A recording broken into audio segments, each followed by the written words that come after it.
দেখুন কাঠগোলাপ গাছটা কি ভারী সুন্দর লাগছে, তাই না? দেখুন এখানে নিচে কিন্তু প্রচুর ফুল পড়ে থাকে সকালবেলা, আবারও দেখুন আবার পড়েছে। তো আর এদিকে দেখুন উচ্ছে গাছটা কি সুন্দর লাগছে ফুলটা দেখতে। গাছটা কিন্তু খুব বেশি দিন হয়নি, তার মধ্যে বেশ ভালোই বেড়ে উঠেছে। আর দেখছি ফুলও হয়েছে আর ছোট্ট একটা উচ্ছেও হয়েছে। উচ্ছেটাও দেখতে বেশ সুন্দর লাগছে। এরপরে আমি চলে যাব আমার ফেভারিট জায়গা রান্নাঘর। তো হ্যালো বন্ধুরা, কেমন আছেন আপনারা? আশা করছি আপনারা সবাই ভালো আছেন আর আমিও এদিকে ভালো আছি। দেখুন আগের থেকে আমি চাউমিনটা সেদ্ধ করে নিয়েছি আর এদিকে সবজিগুলো কাটা হয়ে গেছে আর ডিম টিম সব কিছুই হাতের কাছে নিয়ে নিয়েছি। হ্যাঁ, আজকে আমি আমার ছেলের টিফিন বক্স কিভাবে তৈরি করছি সেটাই আপনাদের সঙ্গে শেয়ার করব। তো দেখুন এদিকে গ্যাস অন করে কড়াইতে তেল দিয়ে আর একটু কাঁচা লঙ্কা কুচিয়ে দিয়ে দিয়েছি।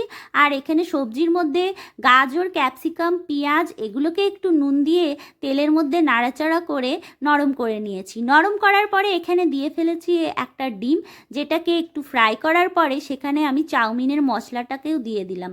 তো ওটাকে নাড়াচাড়ার পরে আমি দিয়ে দিলাম সেদ্ধ করা চাউগুলো।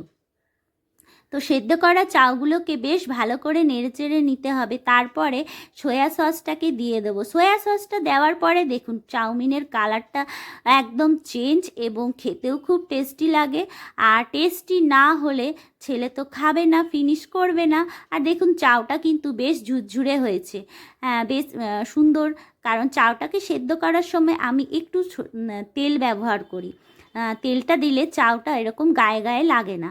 আর এর মধ্যে ওপর থেকে দেখুন কুচনো স্যালাড একটু ছিটিয়ে দিলাম। আবার কি, এবারে টমেটো সস, একটু চিলি সস, ব্যাস আবার কি টিফিন বক্স রেডি। আর একটু এরকম টেস্টি টিফিন বক্স আমার ছেলে তো চট করে শেষ করে দেয়। তো টাটা বন্ধুরা।